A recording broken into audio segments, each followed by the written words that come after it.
Computer centre help desk में आपका एक बार फिर से स्वागत है।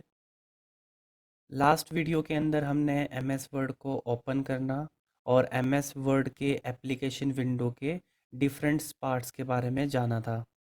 आज की इस वीडियो के अंदर हम अपने कंप्यूटर में एमएस वर्ड की फ़ाइल को सेव करना, फ़ोल्डर क्रिएट करना सीखेंगे। तो चलिए शुरू करते हैं। सबसे पहले हम एमएस वर्ड को ओपन कर लेते हैं। तो ओपन करने का प्रोसेस हमने लास्ट वीडियो में भी समझा था। आपको अपनी कीबोर्ड से स्टार्ट बटन के साथ आर की को प्रेस करना है, विन वर्ड टाइप करना है और एंटर की को प्रेस करना है। एंटर की को प्रेस करने के बाद आपके सामने कुछ इस तरह का इंटरफेस ओपन होता है। देन हम क्लिक करेंगे यहाँ पे ब्लैंक डॉक्यूमेंट पे। ब्लैंक डॉक्यूमेंट पे जाने के बाद आपके सामने एमएस वर्ड की एप्लीकेशन विंडो ओपन हो चुकी है, जिसके बारे में हमने लास्ट वीडियो में डिस्कस किया था। तो जैसे कि मैंने आपको बताया, इस वीडियो के अंदर हम अपनी फ़ाइल को सेव करना सीखेंगे। तो फाइल को सेव करना सीखना बहुत ही इम्पोर्टेंट कंसेप्ट होता है।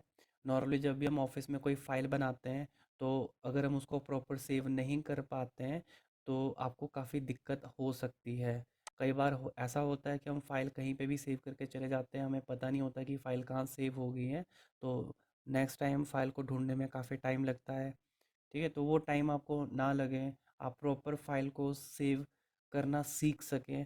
तो आज की इस वीडियो के अंदर हम यही सीखेंगे, फाइल को सेव कैसे करते हैं, किन किन चीज़ों का हमें ध्यान यहाँ पे रखना होता है। किसी भी सॉफ्टवेयर में काम कर रहे हो, फाइल को सेव करना आपको अच्छे ढंग से आना चाहिए। तो आज के बाद में भी आपको कभी भी फाइल को सेव करने में कोई भी दिक्कत नहीं होगी। कुछ छोटी छोटी डिटेल्स आपको मैं दूंगा यहाँ पे। तो सबसे पहले मैं यहाँ पे कुछ लिख लेता हूँ, कुछ टाइप कर लेता हूँ या कुछ डमी टेक्स्ट लेके आता हूँ। तो डमी टेक्स्ट को लाने के लिए आपको यहाँ पे इक्वल टू का साइन प्रेस करना है, इक्वल टू की को प्रेस करना है। देन आपको यहाँ पे एक फंक्शन यूज़ करना है, RAND। ये एक रैंडम फंक्शन है। ये फंक्शन जो है आपको MS वर्ड के अंदर कुछ भी रैंडम टेक्स्ट लाने में हेल्प करेगा, ताकि आप उस पर कुछ प्रैक्टिस कर सको। तो लिखने के बाद आपने लास्ट में एंटर की को प्रेस करना है, कुछ टेक्स्ट आपके सामने ऑटोमेटिकली आ जाएंगे। एक बार फिर से, इक्वल टू RAND, शिफ्ट के साथ 9 और शिफ्ट के साथ 0 की को प्रेस करेंगे। देन एंटर प्रेस करेंगे तो आपके सामने एक पैराग्राफ आ जाएगा। मल्टीपल पैराग्राफ बेसिकली आ जाएंगे। अब इस फाइल को हम सेव करना सीखेंगे। सेव करने से पहले हमें फ़ोल्डर क्रिएट करना होगा। अगर फ़ोल्डर ऑलरेडी बना है तो कोई दिक्कत नहीं है, उसी में सेव करना है। पर अगर नहीं बना है, हम ये मान के चलते हैं कि हम एक फर्स्ट न्यू यूज़र हैं, हमें नहीं पता फ़ोल्डर कैसे बनता है, कहाँ बनाना है, कब बनाना है। तो वो सारे जो प्रोसेस है, वो सारी चीज़ मैं आपको अभी बता रहा हूँ। सबसे पहले आपको इस फाइल को मिनिमाइज़ करना है। मिनिमाइज़ करने के लिए आपको यहाँ पे मिनिमाइज़ का बटन था, लास्ट वीडियो में मैंने आपको बताया था इसके बारे में। मिनिमाइज़ कर देना है। होता क्या है कि जब हम स्टार्टिंग में सीखना शुरू करते हैं तो हम ये सोचते हैं कि मिनिमाइज़ करके मेरी फ़ाइल कहाँ गई कहाँ नहीं गई। तो मैंने आपको लास्ट टाइम भी बताया था, हमारी फ़ाइल टास्क बार पे जाती है। मैंने देखा है जब भी कोई न्यू यूज़र काम करता है तो वो सोचता है शायद मैंने फ़ाइल बंद कर दी है, और फिर से Start+R करके विनवर्ड टाइप करके ओके कर देता है जब वो बिल्कुल न्यू यूज़र होता है। आपको ऐसा नहीं करना है, आपकी फ़ाइल ऑलरेडी यहाँ पे मिनिमाइज़ है। कभी चाहिए होगी तो आप इस क्लिक करके आप ओपन भी कर सकते हैं उसको। ये सिर्फ हमने अभी साइड में रखी है, बंद नहीं की है हमने ये। तो चलिए फ़ोल्डर बनाते हैं। तो आपको याद रखना है, ध्यान रखना है, क्योंकि मोस्टली मैंने देखा है मैक्सिमम लोग गलती करते हैं फ़ाइल सेव करने में। आपको कभी भी अपनी फ़ाइल डेस्कटॉप पे सेव नहीं करनी है। आपको फ़ाइल कहाँ सेव करनी है, देखो एक शॉर्टकट बता रहा हूँ, इसको आप परफॉर्म करिएगा। आपको कंप्यूटर के स्टार्ट बटन के साथ ई की को प्रेस करना है। जैसे आप इस की को प्रेस करोगे तो आप अपने कंप्यूटर के माई कंप्यूटर में चले जाएंगे। यहाँ पे आपको बहुत सारे फोल्डर वगैरह देखने को मिलेंगे। तो आप लेफ्ट हैंड साइड में देखना, आपको यहाँ पे दिस पीसी, माई कंप्यूटर या कंप्यूटर किसी भी नाम का एक आइकन दिखेगा। आपने इस पर क्लिक करना है, लेफ्ट सिंगल क्लिक। जैसे आप यहाँ पे क्लिक करोगे तो यहाँ पे आपके सामने डिवाइसेस एंड ड्राइव्स लिख के आ गया है। तो ये आपके कंप्यूटर की हार्ड डिस्क ड्राइव होती है। मे बी अगर आपको पता हो तो हार्ड डिस्क ड्राइव जो होती है कंप्यूटर के अंदर डेटा को स्टोर करने के लिए यूज़ की जाती है। जैसे कि मोबाइल फ़ोन के अंदर हम मेमोरी कार्ड को यूज़ करते हैं, या फ़ोन की खुद की इंटरनल स्टोरेज होती है। अगर आपको वो कभी भी देखनी होती है फ़ोन के अंदर, तो बेसिकली हम लोग कहाँ देखते हैं, हम जो है अपने फ़ोन में जाके एक ऑप्शन आपको मिलता है फाइल्स का या फाइल मैनेजर, इससे रिलेटेड एक ऑप्शन आपको मिलेगा। उस फ़ोल्डर में अगर आप जाओगे, उस एप्लीकेशन में अगर आप जाओगे, तो आपको अपने फ़ोन के अंदर जितना भी डेटा सेव किया गया है, जो फ़ोल्डर बनाए हैं, इंटरनल स्टोरेज है, आपका मेमोरी कार्ड लगा है, सब कुछ आपको वहाँ पे डिस्प्ले होता है। उसी तरह से कंप्यूटर के अंदर भी दिस पीसी या कंप्यूटर, माय कंप्यूटर की ऐसी लोकेशन होती है, जहाँ पे आपको आपके कंप्यूटर की जितनी भी स्टोरेज डिवाइसेस आपने कंप्यूटर में लगा रखी होती है, आपने अगर पेन ड्राइव लगाया है यूएसबी पोर्ट के अंदर, वो भी आपको यहीं पे ही डिस्प्ले होगा। मोबाइल कनेक्ट किया है, वो भी आपका यहीं पे डिस्प्ले होगा। सब कुछ आपको स्टोरेज से रिलेटेड सब कुछ माय कंप्यूटर में ही डिस्प्ले होगा। तो यहाँ देख सकते हैं मेरे पास सी और डी। ये सी और डी को हम ड्राइव्स के नाम से जानते हैं। ये सी ड्राइव है और ये डी ड्राइव है। इनके स्टार्टिंग में क्या लिखा है उससे कोई मतलब नहीं है, आपको ब्रैकेट के अंदर जो लिखा है उससे मतलब है। तो ये सी ड्राइव है और ये डी ड्राइव है। हमेशा ध्यान रखना है, कभी भी सी ड्राइव में डेटा सेव नहीं करना है। Desktop, downloads, document, picture, music, video, ये जितने भी फोल्डर आपको दिख रहे हैं, इसमें कभी भी आप अपनी फाइलें सेव मत करिएगा, क्योंकि रिस्क रहता है। रिस्क क्या रहता है? अगर आपके कंप्यूटर में जो ये विंडो इंस्टॉल हुई है, अगर कभी ये क्रैश हो जाए किसी वजह से और आपको सिस्टम फॉर्मेट करना पड़े, तो उस टाइम पे सी ड्राइव को हमें फॉर्मेट करना होता है। और मे भी आपको पता होगा, फॉर्मेट करने के बाद कुछ भी नहीं बचता है, सब कुछ डिलीट हो जाता है। तो हो सकता है कोई बहुत ज़्यादा जो आपने काम किया हो, सेव करके रखा हो, वो आपका डिलीट हो जाए और उसकी उसकी रिकवरी भी ना कर पाओ। इसीलिए हमेशा अपना डाटा डी, ई या किसी और ड्राइव में सेव करके रखना है, क्योंकि विंडो इंस्टॉलेशन के टाइम में सी ड्राइव के अलावा कोई भी और ड्राइव फॉर्मेट नॉर्मली हम लोग नहीं करते हैं। तो हम जाएंगे डी ड्राइव में, डबल क्लिक करेंगे। डबल क्लिक आपको हमेशा ही आइकन पे करना है, इस चीज़ का हमें ध्यान रखना है। डबल क्लिक हमेशा आइकन पे ही करना है। अगर आप किसी पे नाम पे क्लिक करोगे तो हो सकता है नाम एडिट हो जाए, आप कुछ और नाम दे दो उसको। तो उससे अच्छा ये है कि आप आइकन पे जाके ही डबल क्लिक करें।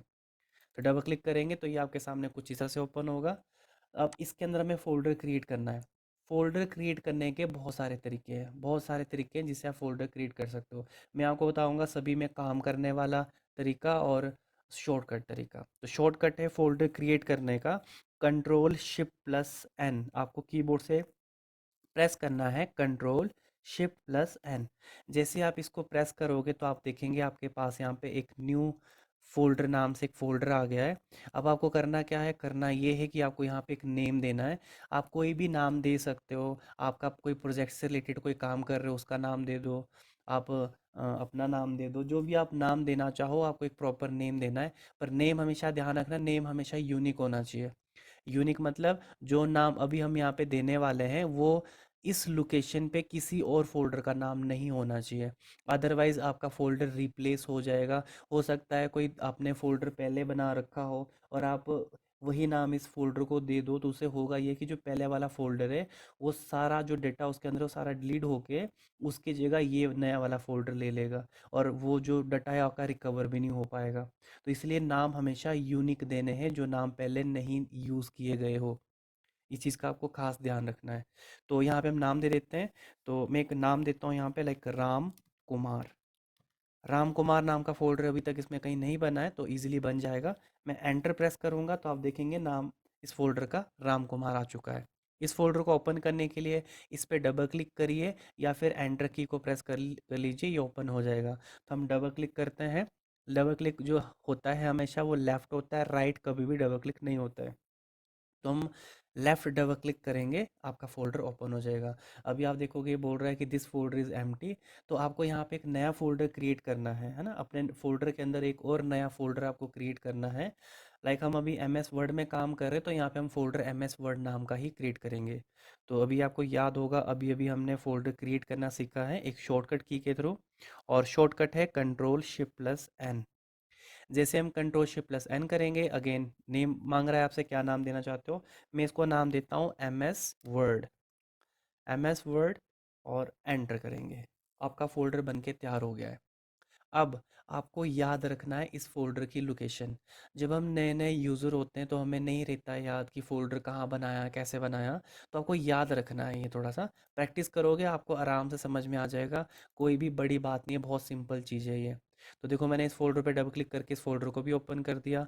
अब मेरे को कैसे लगेगा पता कि ये फ़ोल्डर वही है? तो आप देखोगे टॉप पे एड्रेस बार आपको दिख रही है, लिखा है this PC local disk D Ram and MS word. इसके मतलब मैं एमएस वर्ड फ़ोल्डर के अंदर हूँ। अगर आप यहाँ पे जाके क्लिक करेंगे तो आप देखेंगे पूरा का पूरा एड्रेस आपके सामने आ गया है। आप इस एड्रेस को कहीं नोट भी कर सकते हो नोटबुक पे या कहीं पे भी, ताकि जब हम फाइल सेव करने जाएंगे तो आपको इस लोकेशन पे जाके ही फाइल को सेव करना है। तो चलते हैं। तो अभी हमें इसकी कोई ज़रूरत नहीं है, हम इसको कर देते हैं क्लोज़, क्योंकि हमने जो फ़ोल्डर बना था वो बन के कंप्लीट हो चुका है। अब हम चलते हैं वापस एम एस वर्ड फाइल में। एम एस वर्ड फाइल में जैसे ही आप जाएंगे तो जो हमने टाइप किया था या कुछ भी लिखा हुआ तो आपके सामने आ जाएगा। अब हमें क्या करना है कि हमें फाइल पे जाना है और सेव बटन पे क्लिक करना है। आप यहाँ से भी कर सकते हो। आप चाहो तो देखो टॉप पे आपको बताया था, हमें 3 ऑप्शन मिलते हैं क्विक एक्स टूल बार में, इसी में आपको सेव का भी ऑप्शन मिलता है। और दूसरा चाहो तो आप कंट्रोल+S जो शॉर्टकट यहाँ पे दी गई है उसको भी आप यूज़ कर सकते हैं। तो सबसे ईज़ीएस्ट तरीका है कि कंट्रोल+S करिए आप। जैसे ही करोगे तो आपके सामने यहाँ पे कुछ इस तरह का इंटरफेस आता है। अब ये अलग अलग ऑफिस में अलग अलग इंटरफेस आपको नॉर्मली देखने को मिलेगा, थोड़ा सा डिफरेंस आपको देखने को मिल सकता है। तो नॉर्मली आपको क्या करना है, वहाँ पे ढूंढना है ब्राउज़ ऑप्शन। सिंपल तरीका है, आपको कुछ नहीं ढूंढना है, सिर्फ ढूंढो ब्राउज़ ऑप्शन। जैसे आप इस पर क्लिक करोगे तो आपके सामने कुछ इस तरह का इंटरफेस ओपन होगा। ये बेसिकली आपका डायलॉग बॉक्स है। ये आपसे पूछ रहा है कि आपको फाइल का नाम क्या रखना है और कहाँ सेव करना है। तो आपको अपना पूरा प्रॉपर लोकेशन इसको बतानी कि कहाँ सेव करना है। तो आपको याद होगा हमने दिस पीसी में जाके डी ड्राइव में जाके राम कुमार नाम का एक फ़ोल्डर बनाया था। उसके अंदर एक एम एस वर्ड नाम का फ़ोल्डर बनाया था, तो हमें वो फ़ोल्डर ढूंढना है। तो मैं जैसे कि मैंने आपको बोला था कि नोटबुक में कहीं नोट कर लो कि कहाँ हमने फ़ोल्डर बनाया है, ताकि आपको याद रहे। देन आप उसको चेक करो तो आपको याद आएगा कि हमने फ़ोल्डर कहाँ बनाया था। देखो यहाँ पे आपको एक स्क्रॉल दिया हुआ है, स्क्रॉल होता है, स्क्रॉलर दिया हुआ। आप क्या कर सकते हो, इसको यहाँ से स्क्रॉल कर सकते हो। यहाँ पे क्लिक करो, ये स्क्रॉल हो जाएगा आपके लिए, ठीक है। आपको यहाँ पे क्लिक करना है। देखो दिस पीसी आपको दिख रहा होगा, इसी में आपको ड्राइव दिख रही होगी, डी ई ड्राइव। अगर आपको ये नहीं दिख रही तो आप सिंपली दिस पीसी पे क्लिक करना, माय कंप्यूटर या जो भी नाम आपको वहाँ पे दिया गया उस पर क्लिक करना। आपको यहाँ पे देखो डी ड्राइव देखने को मिल गई है। आपने अगेन क्लिक करना है आइकन पे, जिसे भी आपको समझाया था, डबल क्लिक करना है इसके ऊपर। क्लिक करने के बाद आपको ढूंढना है अपना नाम, अपने नाम का फ़ोल्डर। अब अगर आपको अपने नाम का फ़ोल्डर नहीं दिख रहा है इसके अंदर, तो मैंने आपको बताया था कि आपको क्या करना है, आपको सिंपली क्या करना है, किसी भी फ़ोल्डर पे क्लिक करना है और अपने नाम का फर्स्ट लेटर प्रेस करना है। तो लाइक हमने बनाया था राम कुमार नाम का फ़ोल्डर, तो आपको आर प्रेस करना है। तो आप देखेंगे यहाँ पे राम और राम कुमार 2 फ़ोल्डर आपको दिख रहे हैं। तो हमारा फ़ोल्डर कौन-सा था? राम कुमार। आप देख सकते हैं यहाँ पे डेट, टाइम सब कुछ दिख रहा है, फ़ोल्डर कब बनाया गया है। आप इस पे डबल क्लिक करेंगे। डबल क्लिक करने के बाद देखेंगे तो आपके इस फ़ोल्डर के अंदर जो हमने एमएस वर्ड नाम का फ़ोल्डर बनाया था वो भी आपको दिख रहा है। इस फ़ोल्डर को भी आपको डबल क्लिक करके ओपन करना है। ओपन करने के बाद आपको लास्ट में जो है फ़ाइल का नाम देना है। फाइल के नेम में भी आपको ध्यान रखना है कि आप फाइल का नाम वही देंगे, वो देंगे जो इससे पहले ना दिया गया हो इस फ़ोल्डर के अंदर। अभी आप देख सकते हैं यहाँ पे कोई भी फ़ाइल नहीं है, पर होता है क्या कि टाइम के साथ जैसे हम काम करते रहते हैं, हम फ़ाइलों को सेव करते रहते हैं, तो हमेशा फ़ाइल का जो नेम है वो यूनिक देना है, वो नाम जो पहले नहीं दिया गया है। जब हम स्टार्टिंग में सीखना शुरू करते हैं तो हम क्या करते हैं कि हमेशा एक ही नाम फाइल को देते हैं। उससे होता ये है कि जो पहले वाली फाइल है वो रिप्लेस हो जाती है, उसकी जगह ये फाइल चली जाती है, वो पहले वाली फाइल आपकी डिलीट हो जाती है। तो हमें लगता है कि हमारी फाइल तो सेव ही नहीं हो रही है, एक ही फाइल फोल्डर में सेव हो रही है। तो इसीलिए आपको हमेशा ही फाइल का नाम अलग देना है। तो लाइक हम यहाँ पे नाम दे देते हैं, लाइक इसका मैं नाम देता हूँ how to save a file. इस नाम से हम इसको सेव कर रहे हैं। एंड देन यहाँ पे सेव का बटन है, आप इस पर क्लिक कर लो। जैसे आप क्लिक करेंगे तो आपकी फ़ाइल सेव हो चुकी है आपके फ़ोल्डर में। अब फ़ोल्डर में जब आपकी फ़ाइल सेव होगी है, उसके बाद अगर आप कोई भी इसमें चीज़ें ऐड ऑन करते हो अपने डॉक्यूमेंट में, कुछ भी लिखते हो यहाँ पे आप, लाइक हम लिखते हैं माय नेम इज़ राम। जैसे हमने यहाँ पे टाइप किया, अब हमने क्या करना है, इसको सेव करना है। तो सेव करने के लिए आपको क्या करना है, अगेन कंट्रोल+S करना है। कंट्रोल+S जब आप करोगे तो आपकी फ़ाइल ऑटोमेटिकली उसी ही फ़ोल्डर में सेव हो जाएगी जिस फ़ोल्डर में आपने इसको सेव करवाया था। आपको कंप्यूटर को सिर्फ एक बार बताना है कि ये फ़ाइल कहाँ सेव करनी है। तो आपका कंप्यूटर बार बार इसी फ़ाइल को उसी लोकेशन पे सेव करेगा, इसको बार बार बताने की ज़रूरत नहीं है। जब भी हम कोई भी नया चीज़ लिखेंगे, कुछ भी नया एडिट करेंगे फाइल में, तो आपको बार बार कंट्रोल एस करना है। बीच बीच में जब भी आपको याद आए काम करने के टाइम पे कंट्रोल एस करना है। अदरवाइज़ क्या होगा, जैसे अगर आपकी लाइट चली जाती है काम करते हुए तो आपका सारा डाटा डिलीट हो जाता है। हालांकि एम एस वर्ड में फीचर है, ये 1 या 2 मिनट का जो मिनट से पहले का जो डाटा होगा वो ऑटोमेटिकली सेव कर लेगा आपके कंप्यूटर के अंदर टेम्परेरी बेसिस के लिए। पर आपको ध्यान रखना है कि फ़ाइल को सेव करते रहना है कंट्रोल+S कंटिन्यूसली, जब भी आपको याद आए काम करने के बीच में, ताकि आपका डाटा डिलीट ना हो पाए। ओके, तो ये था फाइल को सेव करने का तरीका। अब आपको चेक करना है कि मेरी फाइल सेव हुई या नहीं हुई। तो उसके लिए आपको क्या करना है, आप इसको क्लोज करना तो क्लोज भी कर सकते हो, मिनिमाइज करना तो मिनिमाइज भी कर सकते हैं। लाइक हम इसको क्लोज ही कर लेते हैं।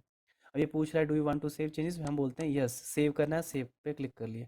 फाइल आपकी सेव हो चुकी है उसी लोकेशन पे जहाँ पे हमने फोल्डर बनाया था अभी। तो देख लेते हैं। तो देखने के लिए आप Start+E प्रोसेस करो, जो आपको लास्ट टाइम भी बताया था। देन आप क्लिक कर लीजिए अपने दिस पीसी पे, डी ड्राइव में चले जाइएगा, है ना, और उसके अंदर आप अपने फ़ोल्डर को ढूंढो। अगर आपको फ़ोल्डर नहीं दिखता है, अपने नाम का फर्स्ट लेटर प्रेस करो, आपको अपने नाम के फ़ोल्डर दिखने शुरू हो जाएंगे। अपने फ़ोल्डर को ढूंढो, डबल क्लिक करके ओपन करो। MS वर्ड का फ़ोल्डर आपको दिख रहा है, इसको भी ओपन करो। आप देखेंगे इसके अंदर हमने फ़ाइल जो बनाई थी वो सेव हो चुकी है। आप डबल क्लिक करेंगे फ़ाइल पे तो आप देखेंगे आपकी फ़ाइल ओपन हो जाएगी। जो भी हमने उसमें वर्डिंग ऐड की थी, जो भी हमने काम किया था, वो आपका प्रॉपर सेव हुआ है। इस चीज़ की प्रैक्टिस आपको बार बार करनी है। अगर आप एक न्यू यूज़र हो, फ्रेश यूज़र हो, फर्स्ट टाइम कर रहे हो, जितनी आप इसकी प्रैक्टिस करोगे उतना ही आप इसमें मास्टर होंगे। सबसे पहले नए यूज़र को फाइल को सेव करने में ही दिक्कत आती है, वो फाइल को सेव नहीं कर पाता है, तो इसीलिए इसकी प्रैक्टिस करनी है। अगर आपको कोई भी प्रॉब्लम आ रही है सेव करने में, या किसी तरह का कोई भी इशू आ रहा है, तो आप कमेंट बॉक्स में लिख सकते हो। तो इस वीडियो में इतना ही है। नेक्स्ट वीडियो के अंदर हम अपने MS वर्ड की होम टैब में जो है बचे हुए जो ऑप्शंस है, इन ऑप्शंस को यूज़ करना सीखेंगे। तो आई होप आपको वीडियो अच्छी लगी होगी। अब मिलते हैं नेक्स्ट वीडियो के अंदर। Thank you.